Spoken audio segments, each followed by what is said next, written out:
Welcome to a community update from the Department of Senior Affairs. I'm your host, Ed Nunez. Today's title of the show is Caring for a Person for Parkinson's, Some Things to Think About. With us to discuss that is Cindy Brown, the Social Worker, Training and Resource Manager of Home Instead Senior Care.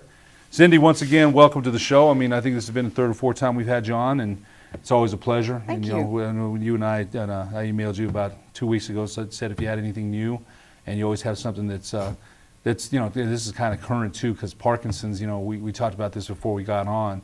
Muhammad Ali just passed away about 2 weeks ago, and he had Parkinson's disease, and Michael J. Fox, two well-known celebrities, Michael J. Fox amongst the living still. Mm-hmm. So, anyway, I think what people are going to want to know, and one of the questions you have for me is what is a basic explanation of Parkinson's? I don't know if there's a basic explanation, but what is one of Parkinson's disease? A basic explanation of Parkinson's disease, it is a chronic and progressive disease that affects, it kind of starts in the brain, and it affects not just your thinking, but it affects physical movement, it affects the way your body works, and so because it is progressive, it gets much, much worse. You start out with, like Michael J. Fox did, he started out with a tremor in his tiny baby finger. And he was doing the movie Doc Hollywood. And he noticed when he was on the set that so that's he had in 1990, by the way. A little tremor. And he's still a young guy. Oh, yeah. This is only 6 years after Back to the Future. Mm-hmm. And, one of the, so I just putting that in people's minds because... He was late, I think I want to say he was 29. Okay, so yeah, I'm just trying to put that in people's perspective here, so I'm sorry, keep going. That's okay, and it actually, you make a really good point because it is a disease that tends to hit people really in the prime. This is a disease that tends to hit people anywhere between 50 and 70. Typically you're diagnosed before you're 65, and it's not uncommon for the diagnosis to come in your 50s. Really? Okay, so for him, at 29, very early. Super early. And, he wasn't, for a long time, nobody knew what it was, for sure. Parkinson's disease has only been classified as a disease for about 200 years. And so we don't know that much more about it than we did 100 years ago, because the things that are in the brain, those kinds of things are really hard. You can't figure out what's going on in the brain so much like you can in somebody's liver or somebody's lung, because if you dig around too much in the brain, you cause major problems. Right. No doubt about it. So anyway, you mentioned that, okay, so when he was 29, mm-hmm. and again, at 29 years old, you're probably, he's in the prime of his life. He's still, 26, they say you hit, athletic prime, so to speak, but 29, he's not even 30. So I wonder what he thought. I wonder what he probably was dismissive, I'm sure. There's nothing right until... When he was reading, if you've ever read any of his autobiography, what you discover is he just kind of thought it was because he was working really hard and he just had a lot of stress and he just assumed his body was really tired. It took a couple of years before he was actually diagnosed and had a name for what was happening to him. And he kept that under wraps for many, many years. And then he came out to the public and he used his celebrity to form the Michael J. Fox Foundation, which has helped, just like the Muhammad Ali Foundation, it has really helped spearhead a lot of research and a lot of support for family members and for Parkinson's, people with Parkinson's disease. Now, one of the things about Parkinson's, they said Ali, Muhammad Ali is probably my favorite boxer of all time, as he was for a lot of people, but mm-hmm. that the punches that he took and things mm-hmm. like that, oh my gosh, brutal. It was brutal, man. Back in the day, boxing matches were 15 rounds, and oh my gosh, I saw them all. I love the guy. He was like I said, my favorite fighter. But, he went 15 rounds with Frazier. He just had all these, and epic wars where they're just sitting in there just trading punches and there's no quarter given. Mm-hmm. Now, was that all due to boxing, or was there something else is that all due just to boxing? Because Parkinson's and being punch drunk, slurring the words, things like that are kind of a little bit different, I think. It is. So was that all just due to his boxing career? No. I didn't think so. No. And I wanted to ask you about that. It certainly was a contributing factor because Muhammad Ali was dealing with other issues than just Parkinson's. Because Parkinson's tends to bring with it some other problems and other diagnoses, which makes sense when you think about what it's doing to the body. With Muhammad Ali, he was diagnosed relatively early after his initial retirement with a syndrome called pugilism, which was the beginning signs of motor control problems and thinking issues, and they don't use that anymore. It's kind of an archaic term, but this started decades ago. And you have to assume it's kind of like why we're worried about little kids with football helmets. Anytime you take a repeated trauma to the head, regardless of your age, concussion is cumulative. And so he was building on all of that concussion. All those times he took a blow to the head, it built on each other. And Estimated 29,000 blows he took. Estimated. I would say that's Throughout his boxing career. Yeah. It might have been more, but Can you imagine? 29,000. And yeah, so, of course, we're not getting really off topic here, but the football thing, the CTE that they're diagnosing, and of course the NFL still in denial about that, by the way, still in denial, trying to, make sure there's no more research. They're not going to put any more money in research, things like that. And I guess when you make $10 billion a year, you don't want that threatened. And look, I love football, like we've had this discussion before, as much as the rest of anybody else does. But yeah, I think you're right about the repeated head trauma. But going back to Parkinson's, now you see the tremors, that we saw with Michael J. Fox, Muhammad Ali. What are some of the other symptoms? And you got some props here. We'll get to these in a minute. But what are the other symptoms you see as far as it's not Alzheimer's, right? It's not dementia. No, it's not. So let's make that clear. That is very clear. Okay, so what are some of the other things that you do see with a person that is diagnosed with Parkinson's disease? What are some of the other things that you see? Okay, some of the symptoms might surprise you because they're things we wouldn't normally think of. When people say Parkinson's, everybody always thinks about the tremor and the rigidity, right? Well, some of the symptoms of Parkinson's is changes in sleep patterns in terms of insomnia, constipation, a change in how they smell, and the acuity of their smell. And these are symptoms of your gait and your balance changes. It does for older people anyway, right? It does. But significantly more when you're diagnosed? Absolutely. Okay. And the thing is, when you start this in your 50s, you don't think too much about it because in your 50s, your body is starting to change with the aging process anyway. And so, when you've got a little, twinge over here or this leg over here doesn't work quite as well as the other one, you don't think too much about it because, your body is changing. And so sometimes folks go a really long time with not having a diagnosis. Parkinson's is really tough to diagnose for most people. And typically, I was looking at my notes, and typically the average age of diagnosis is 60. Right, Michael J. Fox was 29. So anyway, average age, I'm right sorry. smack in the middle of the good part. Right. People are in the stride of their career. They're maybe thinking about retirement. And all of a sudden, the picture changes. And they didn't even see it coming. But the symptoms were there. But would you think about a symptom like not being able to smell as acutely? Would you really think of that as being a symptom of a disease? No, you wouldn't. Mm-mm. Exactly. Balance might be a little problem, but people lose a lot of their balance as they get older anyway, but not in their 60s usually, not normally. Mm-hmm. The other thing is that Parkinson's tends to affect slightly more men than women. Not a lot. It's not a lot, but it is slightly more prevalent in men. Any research says why or why not? I've not found any. What I did Higher find, percentage-wise, 80% to 60 or 40 to, any breakdowns there as far as the big gap there? Not really. I think it's a 10% or less gap in terms of who is affected. But what we do know is there are different reasons why people develop Parkinson's.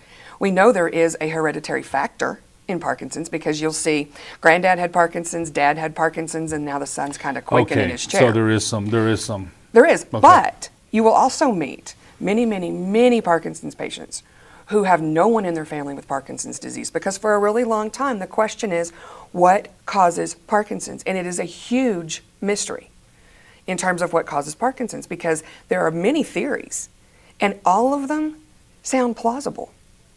Chemicals. So they don't know. Keep going though. Keep going. When you think about we don't really know. The main risk factor for developing Parkinson's is just aging. It's just part of it. Okay. The older all right. you get, the more likely you are to have any kind of progressive disease. Alzheimer's, dementia, Parkinson's disease. Correct. There is some genetic indication, but we are also seeing that there are environmental theories.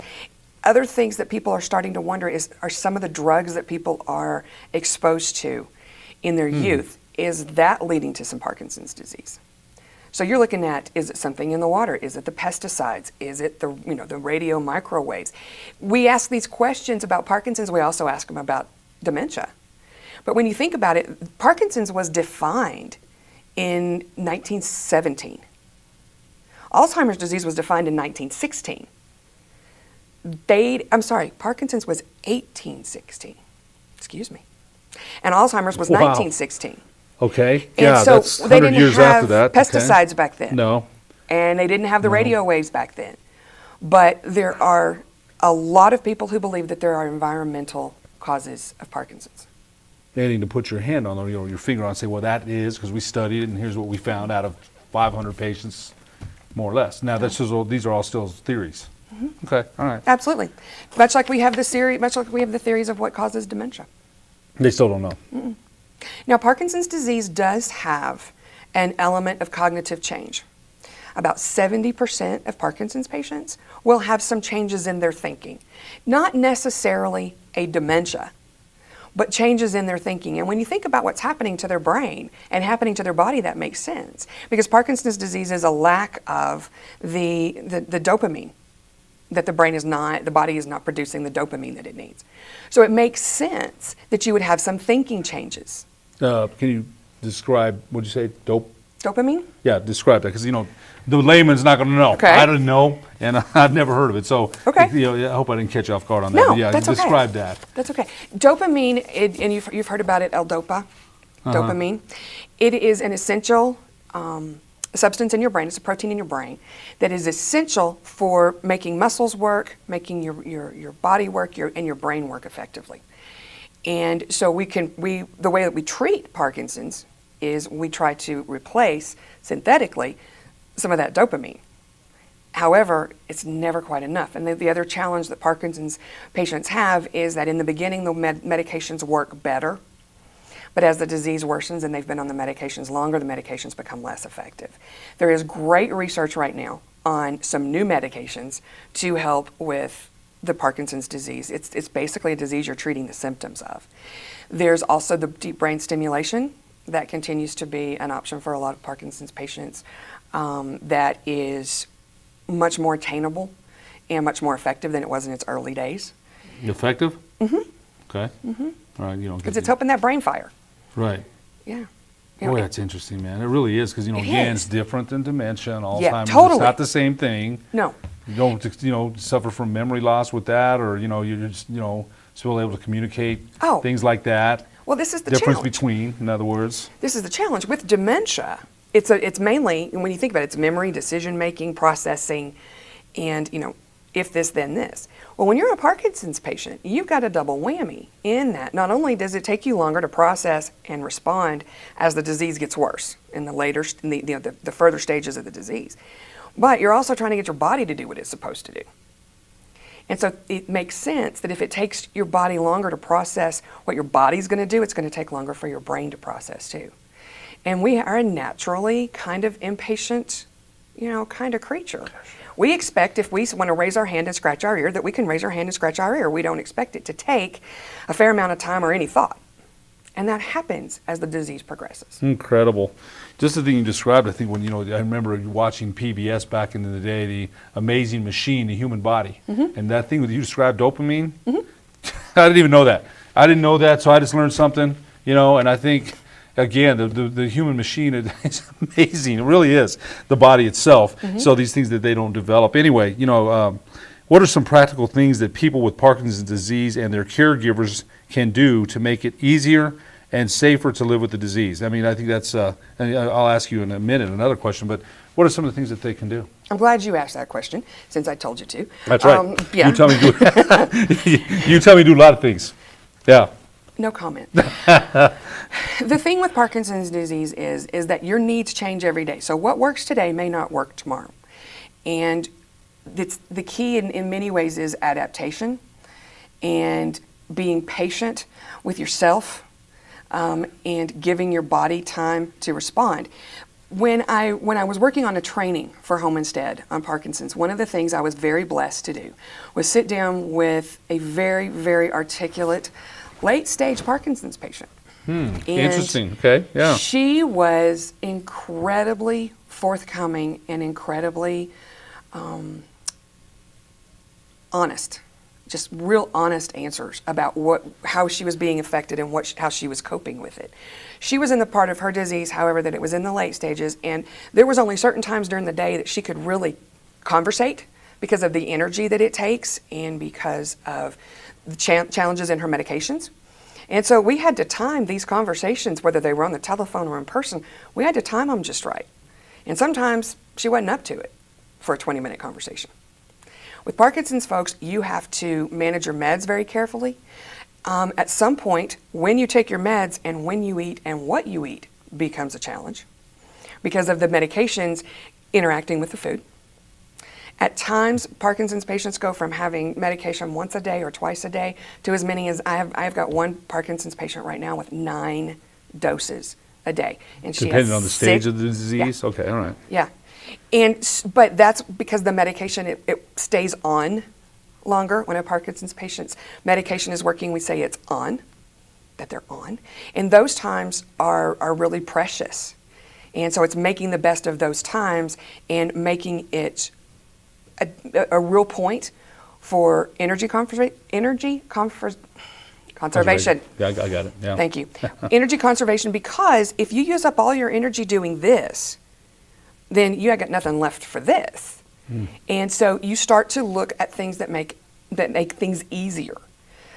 For instance, I brought some toys, Got and I'm some really props proud here. of my toys. I love these things. One of the things that I think is the neatest, and this is old known stuff. If anybody out there is an occupational therapist or physical therapist, this is not new stuff. But for a lot of Parkinson's patients and their caregivers, it is new. But holding a toothbrush like this takes a lot more fine motor, and it takes a lot more physical strength to hold it like this. So when you're starting to have tremors in the hand and you're starting to have issues with holding on to things and hand weakness, you can do this, and it makes a huge difference. We do this a lot with stroke patients because this is a whole lot easier to hold. Makes it a lot easier. A lot easier. And again, little everyday things like that, you need some special assistance, and that makes it easier. I'll tell you a story. I had a Parkinson's patient who put on makeup until the day she passed. And she was wonderful, and she was still looking for ways to do it herself because her husband didn't do it quite right. And so... Of course not. No. Yeah. Never. And which was probably a good thing, because if he put it on too well, we might have been concerned.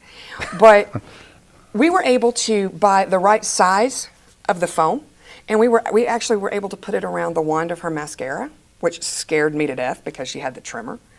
But for a short time it worked, and she was still able to put her own mascara on, her own eyeliner on, simply because she couldn't manage it when it was small, but when it got larger, she could manage it better.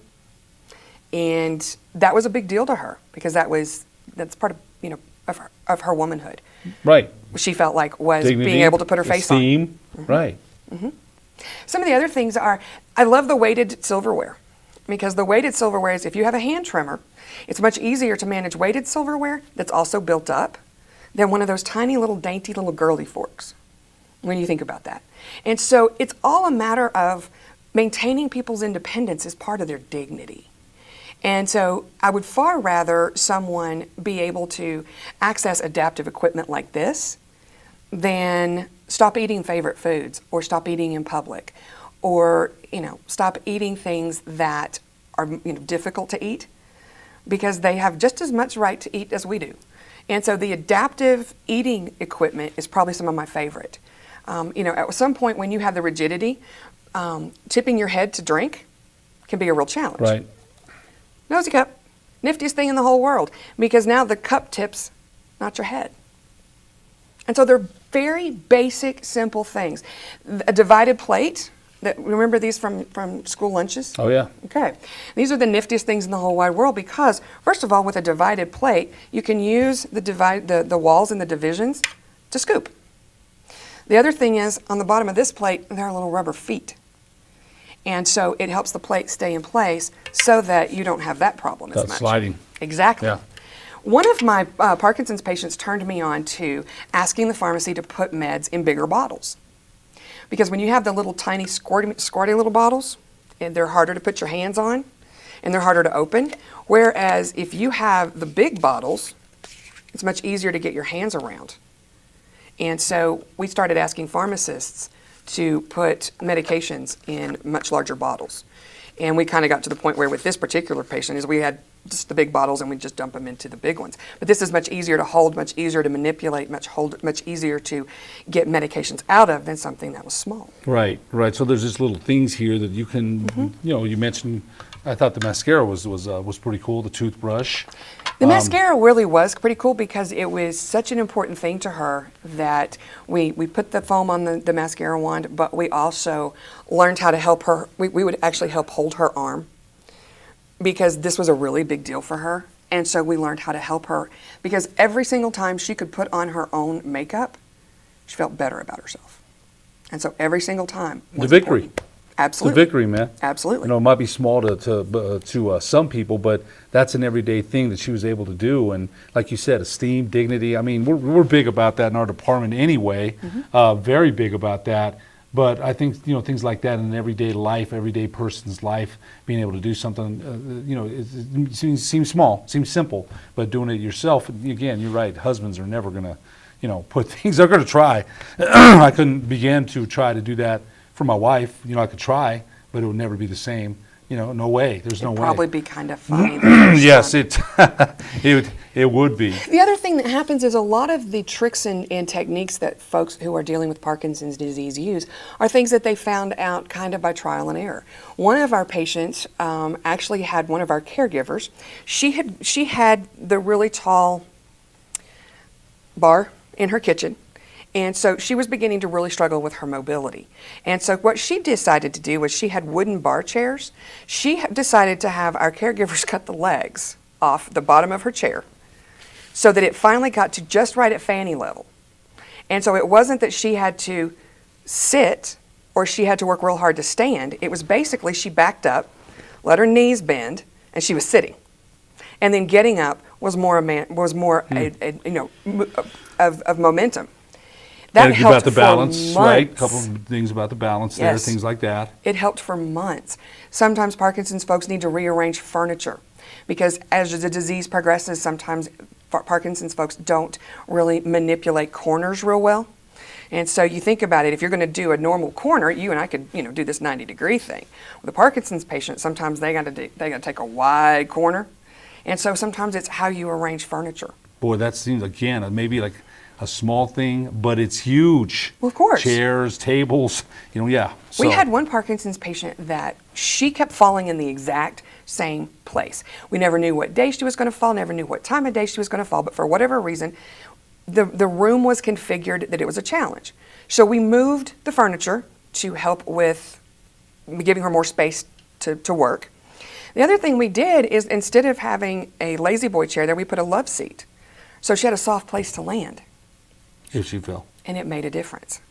And you don't think of these things until you start living them. One of our patients that I worked with in rehab years ago, she wouldn't drink anything really but lemonade for quite a while because lemonade was so much easier to swallow because it has a flavor, and so it triggered her swallowing muscles much more easily because water is the hardest fluid for the human body to swallow. It's the thinnest, has no taste. Interesting. Yeah. Another interesting fact. Yeah, wow. Oh, learning a lot here. You're full of them. I know, You that's know, all facts. I'm a blast at parties. Yeah, I did not know that. Anyway, don't let me, you know, stop your train. Keep going. It's just a matter of, and the way that the way that my Parkinson's patient that helped me so much on my training explained to me was you have to think about the things that are difficult and how can you do those differently. One of the challenges that she was beginning to have was it was just exhausting, bringing the food all the way from her plate all the way up here. And so typically feeding yourself is the last thing you want to give up. I mean, that is one of the last things that any patient from any disease wants to give up. So what she started doing was she would get a box and she would raise the plate on the box so that the fork in her hand didn't have as far to go. When that became a challenge because of holding her arm, the caregiver would learn to just kind of help support her arm. And she was still able to feed herself. And that was, the day she figured that out, she said that was one of the biggest, she says, other than having my children, that was a big deal. Wow. Yeah. It's independence. That's right. And it's dignity. That's right, self-esteem. You know, that's very true. You know, we got a couple of minutes left, and I wanted to make sure we got to this question. Where can persons or people with Parkinson's disease and their caregivers turn for support and assistance? Because, you know, we mentioned that, because they're going to need that. They're going to need support, just like anybody with Alzheimer's, dementia, any disease like that. They're going to need support, so where can they turn to? Well, think about it. How many 60-year-olds are coming? Oh, man. There By you go. 2030, what did they say? There you go. Right. So They don't call yeah. it the silver tsunami for nothing. Yes. So one of the things that happened is several years ago, the state Parkinson's program that was from the National Parkinson's program, our state chapter, closed. And there was a group of absolutely, Ed, they are remarkable, inspirational, amazing individuals. But a group of Parkinson's patients and their caregivers formed the New Mexico Parkinson's Disease Coalition. They said, we're going to keep supporting each other, we're going to keep services, we're going to keep education. And so the group of the people who were living with it the most came together. Who would know better? And formed the New Mexico Parkinson's Disease Coalition. And it's still really small, but it's a grassroots group of people who are absolutely impassioned and incredibly dedicated to what they do. And they have a number that you can call. We have a website, the New Mexico nmparkinson.org. You can just Google New Mexico Parkinson's, and you will find the New Mexico Parkinson's Coalition. It is an opportunity for what doc do you like the best?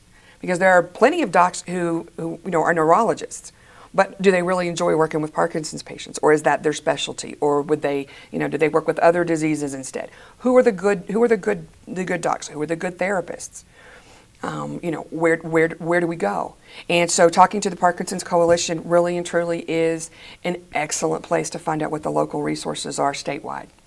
You know, the couple of, and there's always resources, and So I thank brought God you there that. is. Oh, thank you very much. I You're knew welcome. you would. You're always good about that. A couple questions I had for you. How many people in the United States are afflicted with Parkinson's? I don't know if you know that. I don't. That was just a question. Thank you for asking me a statistic that I don't have off the top of my head, Ed. Thank you. No, it's just kind of a question. A bunch. Yeah, okay. Okay. So worldwide as well. Oh, yeah. So is this in other words, is when when they say you have Parkinson's disease, is that it? I mean, in other words, is it eventually you'll perish from it? Is there, people still live with it? I mean, Absolutely, for years, Okay. and function. Yeah. And, because one thing I've never met a weak Parkinson's patient. And in reality, I like to call Parkinson's patients fighters, because really and truly they fight to keep going, they fight to keep living the life that's important to them. And I've never seen a weak Parkinson's patient, ever.